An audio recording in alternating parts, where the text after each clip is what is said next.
I'm going to be sharing with you in this video how to stop fearing success. How to stop fearing that idea of succeeding, because you might be going through your life and you might be just scared of creating what you want. That's always a possibility, right? We always are so scared of thinking about all these things that are going to go wrong and all these things that are not going to happen the way that you think that they're going to happen, and all the problems that are going to arise, which they do, but that's all we can think about sometimes, right? It's the problems and the inevitable challenges that are going to arise along your journey, which of course they're inevitable anyways. So it's a problem when we overthink them, in my opinion. But let me ask you something. What if everything worked perfectly and you got everything that you wanted? What if that was to happen in your life? What if you just weren't so scared anymore of fearing success? What if you realized that in fact you are afraid of success, and that there's a part of you that is scared of just things happening perfectly? I want you to start to contemplate this, because I think that we go through life and we forget that that can just happen sometimes. Sometimes in life things can just go according to plan perfectly. I know, in a lot of my videos I say things are always good, and I even just said a moment ago, things inevitably are going to happen that you don't want. That's inevitable, right? That's just part of the path to creating what you want, in my opinion. Is when you're creating a vision, things are going to happen. But also consider the possibility that maybe it doesn't have to happen like that. Maybe on the flip side, what if everything worked perfectly and you got everything that you actually wanted? And I know that's a very contrasting perspective, but it's well, which one is it, Francis? Can you make up your mind? But the truth is that I think life sometimes can happen where there's two sides, and those two sides can paradoxically both be true at the same time. And so what if everything worked perfectly and you got everything that you wanted? What if that was just to happen? What if things just worked out exactly how you intended them to? Does that make you a little bit scared? Oftentimes it does, and that's what I wanted to record this video for, is to make you think about that just a little bit more. Because think about that. Are you scared of that? Really think about this. If it just really happened, I want you to think about this. If it really happened for you, what you actually wanted happened for you, what if it worked out perfectly? Does that make you scared? You may think, well, no, it doesn't. Well, then why not just go do it? Because, it's too hard. Well, for me, I get that perspective, but it's I don't know about you, but for me, it's it's becoming sometimes more of a situation where it's not even that it's so hard to create what you want. It's just the self-sabotage of being scared of it happening is almost can be worse. And it's because it's part of us just wants to just be complacent and be comfortable. And it's I'm not saying that comfort is bad. Creating what you want should involve a certain level of comfort, and you should have security in just knowing that you can be comfortable sometimes. That's okay.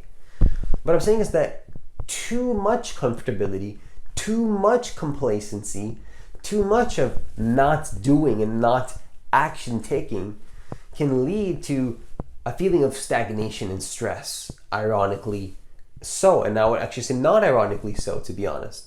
Not ironically so, it feels stressful. Now, what if it feels easier? Let me ask you another question. What if it feels easier to succeed than to fail, and you're making it harder by believing in self-sabotaging beliefs? What if that was the case? What if it's actually so much what if it was possible for things to just be easier, for your life to just happen how you wanted it to happen? What if it was possible for it to go back to the first question, things to just be perfect? But what if you're making it difficult? What if it's you doing that? Is that actually possible? I want you to consider that. What if you're the one that's feeding into all the negativity and into all the pain, into all the resistance, into the past, into the trauma? I get it. Past trauma is real and it happens. We go through situations that cause us to feel pain and go through a lot of suffering. That's understandable. But a lot of the times we recreate those experiences of pain in the present moment, even though those feelings of pain happened a long time ago. So we need to stop doing that, in my opinion, and understand that, is it possible that there's a different belief system that you can adopt in your life in order to be a different type of person, where you no longer, need to feed into the beliefs that things have to be so difficult all the time? And when I talk about in these videos, problems are inevitable and challenges are going to happen, and reshaping your attitude towards the problems and challenges that are inevitable. What I'm saying is not to overthink the problems and the challenges that are inevitable, but it's to make it easier in the first place. The whole point is to have expectation, a positive, or not even positive, but a realistic expectation when you're moving towards a goal. Because if you have a false expectation towards moving towards your goal, that's going to cause a lot of pain and suffering when what you thought was going to happen didn't happen because your expectation of it was false. So you want to have a realistic expectation. I'm not saying to have unrealistic expectations, but what I'm saying is that can it just be possible to find that middle point where you balance these two beliefs, and that on the one end, you need to work hard and you need to be persistent and you need to be disciplined, and things are going to not go perfectly and challenges are going to happen and it's never going to go perfect and it's always going to be a struggle, quote unquote a struggle, and it's always going to be things that are hard. And on the other end, what if it was just all perfect and it was just effortless and that nothing requires difficulty, if you want to go on even on that extreme? Let's find somewhere in the middle. And I think that's how you stop fearing success, is you find that middle point. You find that middle point. And so, to conclude this video, I want to ask you something. When was the last time you were really close to success and you lost it all by fearing it going well? Think about that. I want you to really think about this for a second.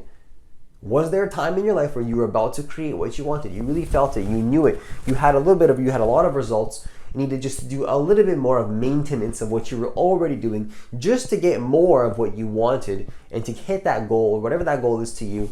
And somehow you lost it by fearing it going well. And then you regretted it after. Now let's not talk about the regret. Let's not get lost in that aspect of it. But when was the last time that happened? Did that ever happen to you? I want you to think about this. Did it ever happen where you were about to create something and you lost it because you were scared of it happening perfectly? It was about to happen very perfectly, in fact. Maybe it was. Did that ever happen to you? I want to know. Let me know, because I would love to know how that happened for you. And if you don't want to share that, that's fine, but at least contemplate that, because that's going to be powerful for you to really create a life of a better future and to move towards that vision, whatever that vision is to you. And so, the key in terms of why I'm asking you this question, is to self-reflect there. What happened? Why did you lose everything in the first place? And what could have went differently? What can you do differently next time? How can you be better next time? What can you change next time when you go around to moving into that situation again? Moving into that situation one more time. How can you be better so that situation doesn't happen again? I want you to really sit with that. And with that, I conclude this